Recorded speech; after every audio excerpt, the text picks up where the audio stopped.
Oi, pessoal, espero que continue tudo bem com todos vocês. Vamos seguir aqui com o nosso curso de ética, hoje para falar sobre independência do advogado, né? A gente está falando especificamente do ponto de vista do advogado nesse momento e acho que a gente entra no tema da lealdade, né? Que são duas virtudes profissionais, né? Como eu já falei para vocês, a partir desse momento do curso, a gente está organizando a nossa exposição a partir do que eu estou chamando das 5 virtudes profissionais, né? Competência, independência, lealdade, sigilo e responsabilidade.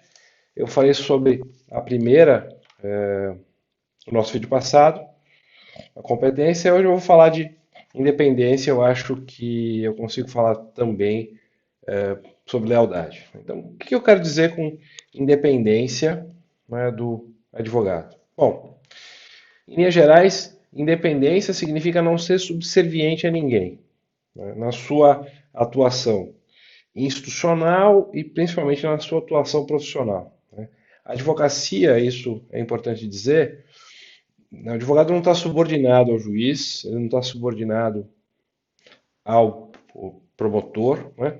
Ele age de maneira independente em função do desenho institucional pelo qual a gente, enfim, organizou as nossas instituições do sistema de justiça, né? Cabe ao advogado representar a parte, ser parcial e levar um direito supostamente violado até o sistema de justiça para que ele seja então examinado, para que essa alegação seja examinada, ou se ele estiver defendendo, ele vai defender, né, a pessoa contra alguma acusação.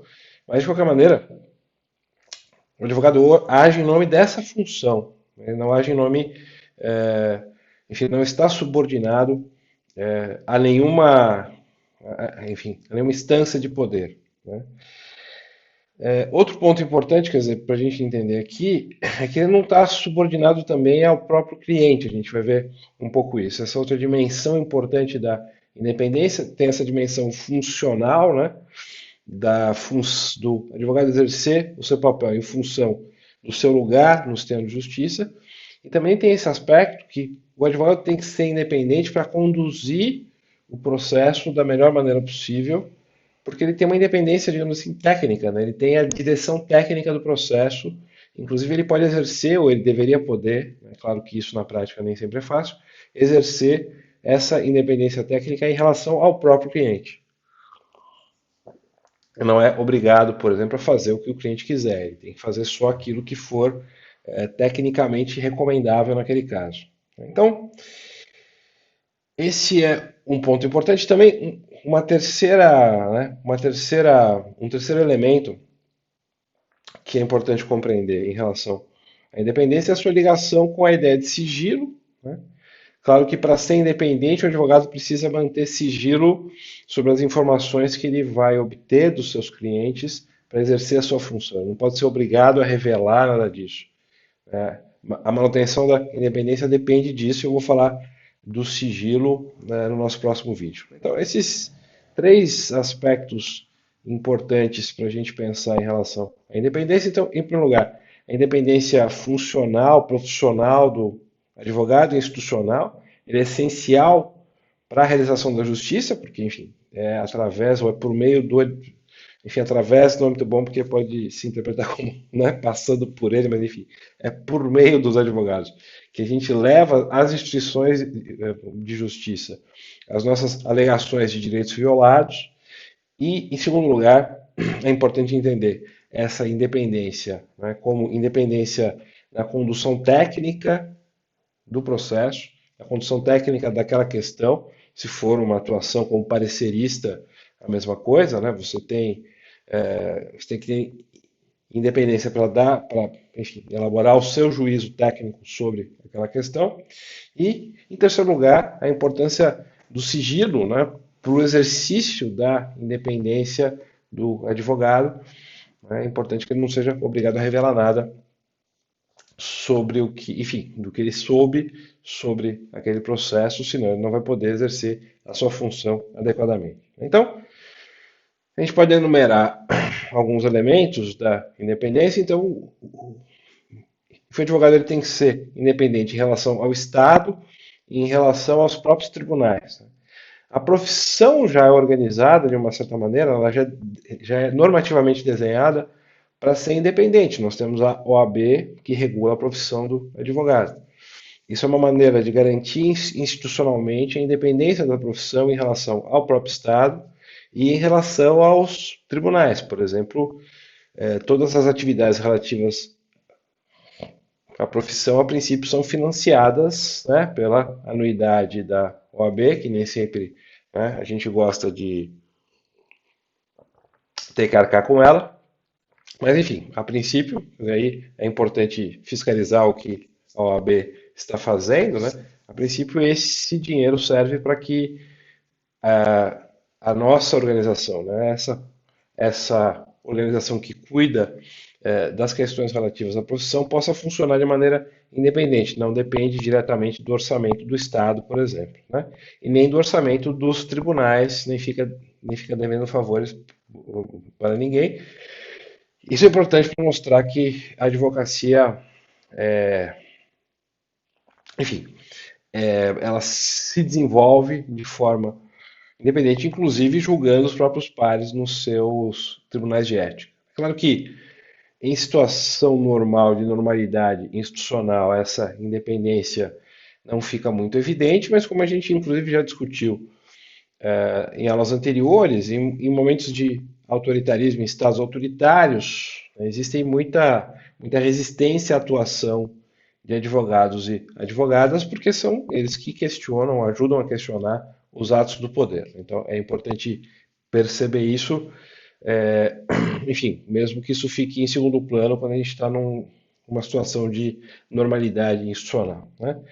Bom, a gente tem também uma certa demanda por independência do advogado na sua relação com terceiros, inclusive clientes e colegas, né? O advogado não deve deixar que as suas relações pessoais com terceiros e colegas influenciem na sua atuação parcial em favor do seu cliente, né? Simpatias pessoais devem ser deixadas de lado no momento de se exercer a profissão, senão você não consegue, se você ficar com pena de um colega ou de uma colega que vai perder o processo, você não vai conseguir fazer o seu trabalho. Se você, ao mesmo tempo, tiver algum tipo de receio em relação àquela pessoa, você não vai conseguir fazer o seu trabalho, né? Então, é preciso manter ter uma relativa independência, é claro. Conforme as pessoas trabalham, as pessoas às vezes convivem na mesma cidade, no mesmo estado, né? Pode-se criar uma camaradagem entre colegas, mas sabendo que vão se enfrentar em determinados contextos e precisam às vezes ser incisivos, então saber lidar com isso, né? E saber manter a independência, inclusive do ponto de vista emocional, né, em relação a esse tipo de situação, é importante para o exercício da própria profissão. E também um terceiro aspecto é essa independência em relação ao próprio cliente, né, e num sentido bastante específico aqui, né, que, enfim, eu não devo ser obrigado a fazer tudo o que meu cliente quer que eu faça, né? Isso é um ponto nem sempre fácil de se lidar. A gente viu na discussão com o professor Otávio Asbeck, né, que essa questão é complexa, especialmente quando a gente está falando de advogados empregados, né, que estão, por exemplo, trabalhando para empresas. Né, como ele disse, nenhuma empresa gosta de ouvir não, né, você não pode fazer isso. Então, como é que eu mantenho a independência nesses casos? E também, quer dizer, claro, você não pode simplesmente dizer, né, ou simplesmente ceder a qualquer tipo de desejo do seu cliente, especialmente se forem desejos manifestamente ilegais, né? Como o professor Otávio colocou, é cada vez mais importante que o profissional seja capaz de montar cenários e indicar riscos, né? Riscos, alternativas de ação e riscos, desde que você não aconselhe a fazer nada ilegal. Você pode dizer, olha, tem essa possibilidade, tem aquela possibilidade, mas se você fizer isso, vai ter essa consequência, se você fizer aquilo, vai ter aquela consequência, mas é importante manter essa independência em relação ao cliente, porque apesar dele estar te pagando, ele não está te pagando por uma obrigação de fim, né? Não está querendo obter necessariamente um certo resultado, não é assim que funciona. Ele está te pagando pelo aconselhamento técnico profissional e pelo seu encaminhamento daquela questão. Então, essa relação nem sempre é uma relação fácil, mas é importante pensá-lo nesses termos, né? E também um terceiro ponto, um quarto ponto aqui, independência em relação às próprias opiniões pessoais, né, acerca da política, da sociedade e da moral, né? Essa independência em relação a si mesmo que a gente viu colocada de maneira muito eloquente pelo Dr. Sobral Pinto, né? Eu defendo comunistas, apesar de ser contrário ao comunismo como católico, né? Então, esse é uma manifestação bastante radical do que eu estou falando. O exercício da advocacia muitas vezes vai exigir que você se coloque numa situação que você defenda uma causa com a qual você não tenha total identidade em termos morais, em termos políticos ou em termos sociais, e como disse o professor Vedi também, justamente nesses casos, muitas vezes, é que o advogado é necessário. As pessoas mais, então, assim, desprezadas ou desprezíveis aos olhos da sociedade vão ser aquelas que mais vão precisar de uma defesa para obter uma sentença justa, independentemente do tipo de processo em que eles estiverem envolvidos, né? Então, esse é outro ponto importante da independência, né? Então, independência em relação ao Estado e aos tribunais, ponto número um. Independência em relação a relacionamentos com terceiros, inclusive clientes e colegas, clientes anteriores e colegas. Simpatias pessoais têm que ficar de fora. Simpatias, relações familiares, enfim, né, interesses econômicos, etc. Três, independência em relação ao próprio cliente, né? E quarto, em relação às opiniões pessoais acerca da política, acerca da moral e acerca da sociedade. Eu não vou retomar aqui, desculpe, a discussão que a gente já fez sobre o autoritarismo e a sua relação com as profissões jurídicas. A gente já discutiu isso, né, como há essa tendência de regimes autoritários limitarem a profissão jurídica, especialmente a profissão de advogado, e também eu já falei da importância da OAB ser um órgão autorregulado, porque isso dá uma certa autonomia em relação à política. Claro, tem uma política interna, né, a própria OAB, de eleição, etc., mas isso dá uma independência relativa, né, do andamento da profissão em relação à política e em relação ao próprio poder judiciário, né, aos próprios tribunais, que não têm nenhum tipo de ingerência sobre, não podem ter nenhum tipo de ingerência sobre a profissão e sobre os advogados especificamente, né?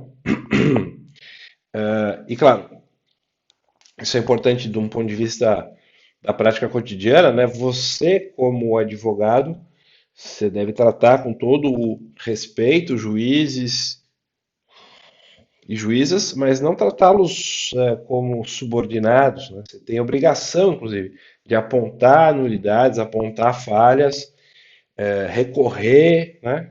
Pedir anulação de atos, apontar eventuais arbitrariedades, né? Com bastante coragem, de maneira incisiva, mas dentro da técnica processual, né? Usando os meios que lhe são lícitos, né? E você tem que saber bastante processo, né, para conseguir exercer essa atividade de impugnar eventualmente os atos que estão sendo praticados de maneira técnica, né? Existem casos aí muito específicos, né, de julgamentos políticos, por exemplo, né, em que isso toca numa das questões, inclusive, que eu acho que acho que a Audrey levantou, né, em discussões passadas, em que os advogados às vezes mobilizam a opinião pública para obter determinados efeitos ou eventuais efeitos no próprio julgamento. Claro que isso pode eventualmente ser considerado abusivo, mas não há muita clareza ética sobre os limites disso. Mas, de qualquer maneira, em julgamentos políticos, já aconteceu, por exemplo, tem um advogado famoso, que é argelino francês, né, que é um advogado de direitos humanos, que é Jacques Vergès, que justamente uma das coisas que ele sempre praticou, tem até um documentário sobre ele que se chama O Advogado do Terror. Em casos de julgamentos políticos, uma das estratégias dele é justamente desqualificar a corte até o limite do desacato, até o limite do que é possível fazer para ele não ser preso, porque justamente uma das estratégias dele é mostrar que aquele julgamento é uma mera encenação política para se condenar os clientes dele, né? Ele defendeu muitos casos de pessoas acusadas de terrorismo, líderes autoritários que foram julgados em tribunais especiais. Então, essa é uma estratégia que ele se utiliza nesse tipo de caso. Claro que não dá para utilizar isso na política cotidiana, mas também em casos extremos, né, eventualmente isso possa ser utilizado como estratégia de defesa, aí numa linha tênue do que é, né, lícito do que é ilícito, mas claro, dentro de uma normalidade democrática, né, dentro de um contexto democrático em que as instituições estejam funcionando, não faz sentido se comportar dessa forma, né? Bom, um ponto aqui que a gente pode ressaltar em relação àqueles, aliás, destacar, né, em relação àqueles quatro pontos A, B, C, D, né, quatro pontos que eu levantei agora há pouco, é que, bom, cabe ao advogado e à advogada evitar conflitos de interesse, né, em relação a clientes atuais e clientes anteriores com os quais ele tenha eventualmente lidado, né? E também evitar conflitos de interesse pessoais, financeiros, né? Que nos quais ele eventualmente esteja envolvido e o cliente também esteja envolvido, né? Então, aqui é um pouco difícil até de, enfim, apresentar tipos de conflito possíveis, né? Até porque os nossos tribunais de ética não publicam os seus casos, né? Mas, evidentemente, né, dá para se pensar em casos imaginários. Eu não posso, por exemplo, né, atuar a favor do marido e da mulher em um processo de separação, né? Esse tipo de situação é evidentemente complicado, né? Eu não posso atuar contra, né, uma empresa, por exemplo, e no mesmo processo depois atuar a favor dela, né? Porque aí eu estou justamente entrando numa situação de conflito de interesses, né? E da mesma maneira, quer dizer, se eu tenho um cliente, se eu recebo um cliente novo e eu percebo que a causa na qual ele está envolvido tem a ver com uma causa anterior, na qual eu já atuei, por exemplo, né, a favor daquela pessoa que ele está querendo atacar, eu tenho que tomar todo o cuidado possível, né, porque isso pode gerar conflitos de interesses bastante graves, né? Então, se for justamente quanto aos mesmos fatos, as mesmas ações, né, o mesmo contexto probatório, isso é sempre complicado, mas claro, né, pode acontecer de eventualmente eu ser advogado, sei lá, de uma empresa e depois atuar contra aquela empresa. Não tem nenhum problema nisso, né? O problema é eu estar em conflito de interesses, especialmente num mesmo processo, ou às vezes o processo dura anos, né? Ou em, enfim, em relação a um complexo de fatos ali.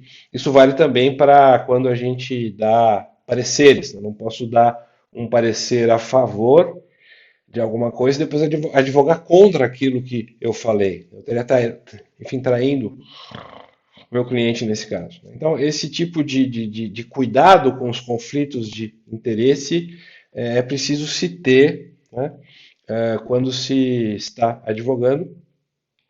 E outro ponto importante, quer dizer, que aí é até o livro, enfim, então esse livro que eu indiquei para vocês, né, que se chama Ética Jurídica, tem um trecho em que o autor fala isso muito claramente, olha, às vezes é preciso dizer para o seu cliente, ele usa um termo até chulo para se referir a isso, Mas você tem que dizer ao seu cliente que ele está errado, né?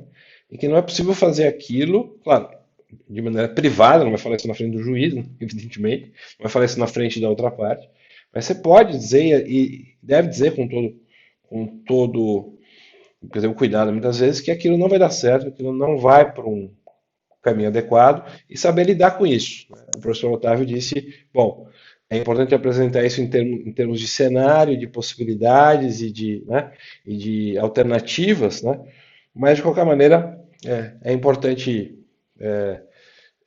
enfim, ter isso claro, né? Que você pode eventualmente ser obrigado a dizer para o seu cliente que ele está errado e também esclarecê-lo, né, sobre os riscos e sobre as eventuais imprecisões ali que se, enfim, que os tribunais ou que os juízes tenham ou a relativa indeterminação, né, na interpretação de certas questões então, pelo Poder Judiciário, né, o que traz de volta a nossa discussão sobre a importância da competência, né? Então, você precisa ser competente também para saber avaliar os riscos e saber avaliar o que está em jogo, né?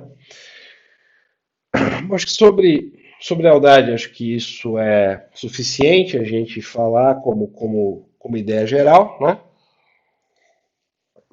Depois, como eu fiz em relação ao vídeo, quer dizer, ao vídeo anterior, eu gostaria que vocês lessem, né, o Código de Ética e o Estatuto da OAB procurando os artigos que falam sobre lealdade e sobre competência, né, que a gente discutiu no vídeo passado, para a gente discutir na aula ao vivo, né? Então vamos discutir aí o texto do Código de Ética e o texto do Estatuto da OAB quanto a esses pontos especificamente, né? Então, agora vamos passar para outra discussão ou para outra virtude profissional que eu estou chamando da virtude de lealdade, né, que também está muito ligada à questão do sigilo, né? Eu já falei bastante sobre isso na aula em que eu discuti a função do juiz e a função dos advogados, então não vou repetir o que eu falei lá, né?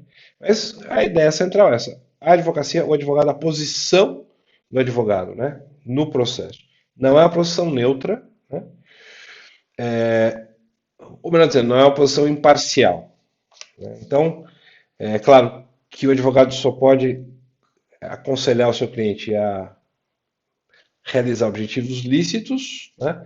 Não pode se aconselhar a fraudes ou a ilícitos, né, a crimes, etc. Mas ele é uma parte, né? Ele tem que ser parcial, ele tem que defender a causa do seu cliente, né? Essa é a sua posição específica no processo, como eu já expliquei no vídeo passado. Eu não vou repetir tudo aquilo, né, porque vocês podem se remeter ao que foi dito ali e a gente ganha um pouco de tempo aqui, né? Mas claro que aí a questão da lealdade, né, isso eu não falei, pode, enfim, encontrar situações complicadas quando isso é absolutamente comum, né? Quer dizer, o advogado tem mais de um cliente, né? Tem mais do que um cliente. E aí, claro, a gente pode servir a mais de um cliente, isso é óbvio, mas não se pode atuar contra cliente ou ex-cliente numa causa em que se tenha atuado antes. Então, esse é um ponto central, é um princípio geral que a gente pode usar aqui, né? Então, eu não posso atacar um trabalho que eu mesmo tenha feito, né? Eu não posso, enfim, atuar contra, né, o trabalho que eu tenha feito, porque isso seria um caso de deslealdade, né? Se eu defendi uma parte em determinada causa, né, eu não posso depois defender um outro cliente contra a causa que eu havia defendido. Não faz sentido isso, porque isso, digamos, prejudicaria a profissão e a própria confiabilidade da advocacia e da sua pessoa como profissional, né, porque você estaria então rompendo com todo aquele laço de confiança que foi criado entre você e o cliente, né? Porque é disso que se trata também, né? quando a gente fala de advogado, médico, profissionais, né, aos quais a gente vai confiar fatos importantes da nossa vida, né, e nós vamos confiar, enfim, situações complicadas e cheias de conflitos das nossas vidas, eu preciso confiar naquela pessoa, né, e confiar naquela pessoa passa por ela, digamos assim, assumir a minha causa, né, não como causa sua, mas assumir a minha causa como tarefa profissional, e para isso eu vou ter que contar, para que isso seja possível, para que ela possa exercer bem o seu próprio trabalho, eu vou ter que contar coisas. Daí a ligação com o sigilo, eu vou ter que revelar fatos, eu vou ter que revelar minha vida financeira eventualmente, vou ter que revelar coisas sobre a minha conduta mais íntima, dependendo do caso. E aí eu ver aquela pessoa defendendo, né, outra, né, ou do outro lado, para me atacar naquilo, né, ou na causa, enfim, na qual nós trabalhamos, não faz nenhum sentido, né? Desestabilizaria completamente a relação cliente-advogado, então não é possível se pensar, né? Isso sabotaria a própria ideia de advogado parcial e da confiança que se tem que ter entre advogado e cliente. Então, eu não posso então atuar, né? Esse é o princípio, atacar o trabalho que eu mesmo fez, que eu mesmo fiz, né? Atuar contra o cliente ou ex-cliente na mesma causa em que eu tenha atuado antes, repetindo o que eu já falei, né? Claro, eu posso eventualmente enfim, atuar contra e a favor de uma grande empresa, desde que sejam em causas diferentes, né? Outra coisa importante é óbvio, né? Eu não posso ludibriar meu cliente para atingir benefícios pessoais, né? Eu estou atuando a favor dele, eu estou defendendo a causa, né? Então eu não estou defendendo. Claro, eu estou atuando, ou eu tenho algum tipo de interesse pessoal em que aquela causa prevaleça, né? Mas aí simplesmente pelo fato de que eu quero ser um bom profissional, quero exercer bem a minha profissão, né? E quero ser bem sucedido, bem sucedida no que eu estou fazendo. Eu tenho esse interesse óbvio em que a causa se saia bem. Mas eu não posso ter nenhum interesse pessoal em que aquela pessoa, por exemplo, se separe porque eu estou afim da mulher dele ou coisas assim, né? Uma coisa meio de novela, ou não posso ter nenhum interesse econômico que aquela empresa tenha, enfim, um resultado X ou Y, né? Porque eu tenho eventualmente ações daquela empresa, então tudo isso tem que ficar de fora. Isso tudo seria causa, né, de acusações éticas, então é melhor se retirar do caso, né? Quando você imaginar que você tem algum interesse próprio naquela causa, que tem algum interesse envolvido naquela causa, para além do seu interesse de ser um bom profissional, de exercer bem a sua função, né, você deve se retirar daquela causa que é melhor, né? Aí, um outro ponto quanto a essa discussão de lealdade, né, é essa, né? Bom, ser leal significa o quê? O que que significa ser leal ao cliente, né? Significa que você deve fazer tudo o que ele quer, né? Quem é que manda no processo, né? Quem é que manda no... Claro, a princípio, como eu falei, a direção técnica do processo deve ser do advogado e da advogada. Ele faz um aconselhamento jurídico do cliente para seguir aquele caminho ou aquele outro caminho, mas é extremamente importante que isso seja negociado com o cliente, que você explique o que está acontecendo, né? Não adianta também assumir uma postura de eu sei e você não sabe. Primeiro, isso pode não ser verdade. Para pessoas que litigam habitualmente, né, que têm o hábito, ou que sempre estão envolvidos em processos, né, grandes empresas, clientes que têm muitas ações, provavelmente ele sabe muito bem o que está acontecendo ali, né? Então ele pode discordar de você e eventualmente ter alguma razão, né? Mas é importante que isso seja discutido, que isso seja gerenciado. É claro que é sua responsabilidade, né? As estratégias e as táticas empregadas, né? E se o cliente não concordar com isso, talvez seja o caso de você se retirar daquela causa, falar, isso eu não quero fazer, eu não vou seguir adiante dessa forma. Mas é importante não chegar a esse ponto e conversar com o cliente, explicar o que está acontecendo né, para que as coisas fiquem se deem da maneira mais harmônica possível, né? Especialmente pessoas que não têm o hábito de estar em juízo podem ficar muito confusas com o que está acontecendo, e aí vai ficar aquela situação chata de você, bom, e aí será que a pessoa tem que me pagar alguma coisa se eu tiver que sair do processo no meio, né? Então esse tipo de situação é bom evitar. Outro ponto importante é preciso evitar representações simultâneas, né, com clientes antagônicos. Isso não é admissível, né, e isso vai acontecer quando o seu trabalho para um prejudicar o seu trabalho para o outro, né? Então, enfim, de novo, o exemplo mais fácil é esse: eu não posso atuar a favor e contra, né? Contra, aliás, eu não posso atuar a favor do marido e da mulher na mesma causa de separação. Eu não posso atuar contra o credor e aliás, a favor do credor e a favor do devedor na mesma ação, né? Nem que sejam advogados diferentes do mesmo escritório. Isso gera a perda da confiança, né? Gera a perda enfim, relação de lealdade que eu devo ter com os meus clientes, né? Claro que existem casos duvidosos, por exemplo, em fusões de empresas, compra e venda de imóveis, planos de administração para cônjuges, né, que você atua a favor dos dois cônjuges para fazer uma espécie de acordo. Então, mas isso sempre, muitas vezes pode se resolver conversando com os clientes, explicando o que está acontecendo, né? Esse é um ponto importante. Se tiver um caso duvidoso, né, conversar com o cliente, explicar o que está acontecendo para ver se você consegue se situar naquela situação, mas a princípio representações simultâneas não devem ser aceitas, né? Outro ponto importante que eu já falei, quer dizer, claro que não se pode permitir que os seus interesses financeiros em eventuais negócios dos seus clientes influenciem o seu próprio trabalho e também talvez seja o caso de você se retirar da ação.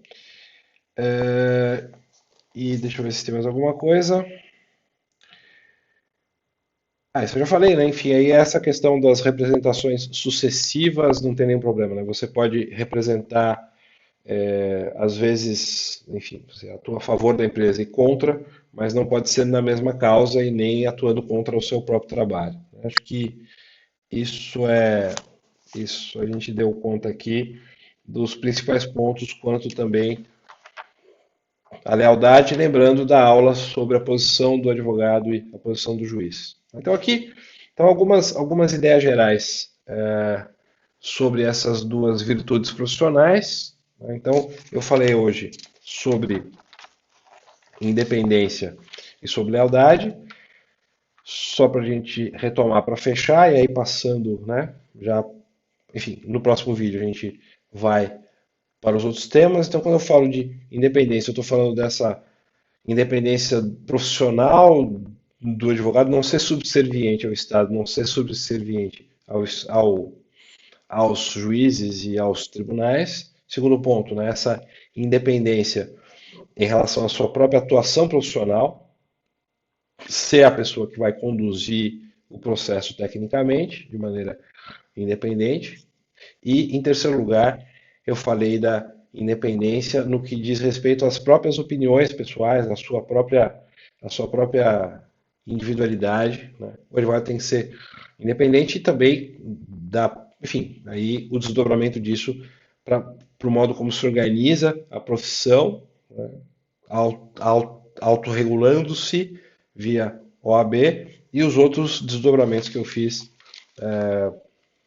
agora há pouco, né? E a ideia de lealdade é a segunda que a gente viu hoje, que é essa ideia de que o advogado ele é parcial, ele tem que ser leal ao seu cliente, ele tem que manter a lealdade ao seu cliente. Ele é parcial por causa do desenho das nossas instituições e a lealdade ela fica em questão quando a gente fala né, da, da nossa atuação em relação aos nossos clientes. Então, eu sempre vou ter mais de um cliente, né? E aí eu tenho que pensar se a minha atuação para um cliente está prejudicando o outro. Isso também se coloca do ponto de vista do tempo, né? Eu posso ter representações simultâneas que eu tenho que pensar, bom, será que eu estou prejudicando, será que o meu trabalho está prejudicando algum cliente meu aqui no contexto? Eu estou atuando, né, de forma equivocada? Ou, né, se for ao longo do tempo, será que essa nova causa que eu estou pegando está vai prejudicar trabalhos anteriores que eu já fiz, né, ou não? Ou eu posso atuar de forma livre? Então, essa ideia de manter a lealdade, enfim, aos nossos clientes é extremamente importante e, como eu tentei explicar, ela também deve ser pensada ao longo do tempo, né? Eu não posso, enfim, se eu atuei para um cliente em determinado momento, de uma certa maneira ele se torna meu cliente para sempre. Eu não posso desfazer o que eu fiz ou questionar o que foi feito. Eu tenho que manter lealdade ao meu trabalho e aquela relação que foi criada com aquela pessoa, e todo sigilo a gente vai ver em relação às informações que foram obtidas ali. Tá bom, pessoal? Então ficamos por aqui por hoje. Eu volto no próximo vídeo. E só lembrando, leiam o Estatuto da OAB e leiam principalmente o Código de Ética para encontrar, né, menções, referências a essas ideias que a gente discutiu aqui e a gente debate isso na aula ao vivo. Tá bom? É isso então. Até a próxima. Tchau para vocês e boa semana.